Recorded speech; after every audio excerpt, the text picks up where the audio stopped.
Benjury Train Videos presents Thunderbolt's Last Run by Thomas F. Young. Chapter 1 Wednesday Recruitment Part 1. Anyway, sit back and relax and enjoy the show.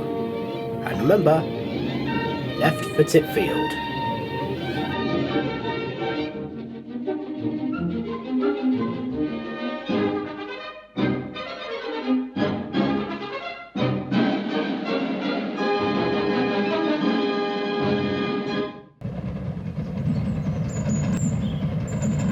The mainline express, headed by a green West Country Class Pacific, thundered across the viaduct as Thunderbolt and its train emerged along the branch line beneath it. The Reverend Weech gave a toot on the old locomotive's whistle as they headed back towards Titfield on the last run of the day. Dan steadied himself as he bent low to bring his shovel sliding across the footplate and out of the tender, shooting the contents through the fire door and closing it with the back of his shovel blade. He looked across the valley and at the gathering black clouds. "You're going to get wet, Reverend," he said in his low Welsh growl, the words being most of the few he had uttered all day. "Indeed, Dan, indeed." The Reverend Weech looked over the rim of the tender. "You know, Dan, I have no sympathy with you, drinking with Mr Valentine after all hours. He will no doubt be recovering whilst you have to work. You are not getting any younger, you know, Dan." Dan turned his back on the vicar and his scolding with a grunt. Reverend Weech glanced up at the rapidly gathering dark clouds and fastened his overall jacket buttons. "It's a pity we haven't got any waterproof, Stan." Now he could see the rain sweeping towards them. He tried to get more speed out of the old girl. They still had to climb the gradient. Dan muttered an "oof" as the first raindrops hit home, stinging his exposed hands and face. The valley, which had been so green, bright and sunny on their last run, now seemed to hold the bleakness of midwinter. Within a few minutes, they were soaked through and cold was eating into them. Black slurry was washing across the footplate from the tender, making it even more difficult to keep balance on the swaying engine. Spits of steam were coming off the fire door as the rain hit it. Dan was standing sideways against the oncoming rain to keep feeding the firebox, and the firebed was sending showers of ash back at him as the wet coal hit. "Ruddy rain," growled Dan, scolding at the steam pressure gauge. "Still, you are free, Dan. It could have gone against you." Reverend Weech hunched his shoulders, trying to avoid the rain going down the back of his neck. "Why? For trying to right a wrong?" Dan felt hurt that anyone could doubt that his actions were not of the highest order. "You took an engine, Dan." Reverend Weech tried to sound sympathetic. "That is all? And old Valentine was with me the whole way." "But Dan, it was stealing," sighed the Reverend. "And the damage." "What damage? We didn't damage that engine by bobbing into a tree." Dan's sing-song voice was rising. "There was a fence you went through, and the Mallingford Road sign. You were really very, very lucky." Thunderbolt swayed and rocked as her motion moved faster, chuffing on with steam thrashing and smoke billowing out of her chimney. The rain was not easing, and their bodies were still taking the full force of the weather without any protection. Dan finished another hard spell of stoking and put his shovel in the tender, black slurry running across the footplate and being carried out and down the tender wheels by the slipstream. "At least we fared better than Pierce O'Clump. Sent them down, he did."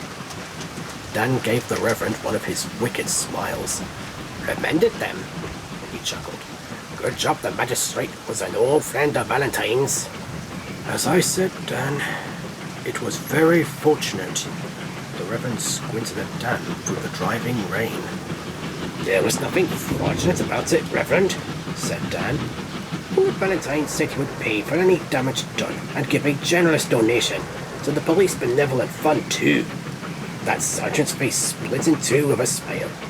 He gave a nod and we got a fine. He hung onto the side of the tender and roared with laughter, the raindrops shaking off his cap. Fortunate, the Rev allowed himself a weary smile. Water tower coming up. Not long to go now. Where's your mate, the bishop? Dan tried to get some life back into his pipe. He was helping me with the firing, whilst you were celebrating, but decided to head back to Welchester. He could have remained though, and you would have been out of the job. Dan scowled at him. On a day he could have had it.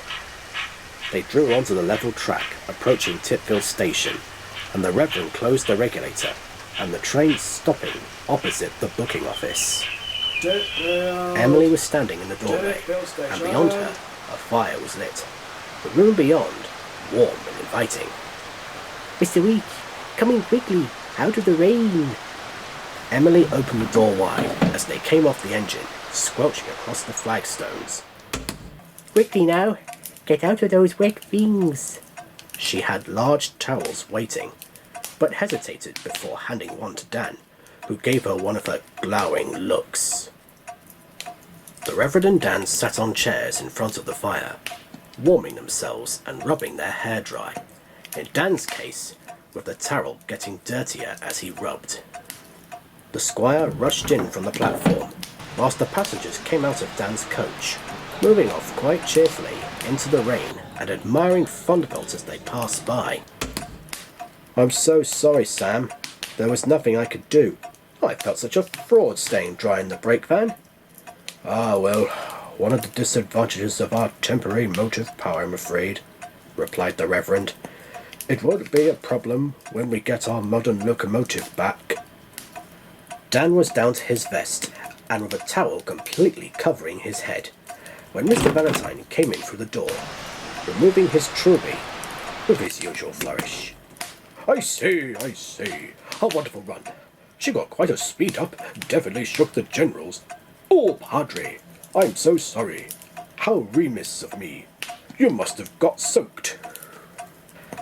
Dan turned away from the fire to face Valentine and pulled the towel from his head. There were two of us on that ruddy footplate, you know.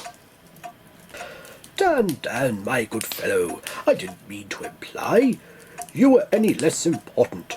We share the great bond. We have been in the jaws of adversity together.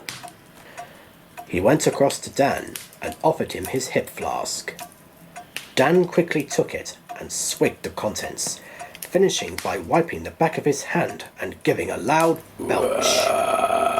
Emily gave a despairing glare as she produced steaming mugs of tea for the men, Mr. Valentine politely refusing the offered mug.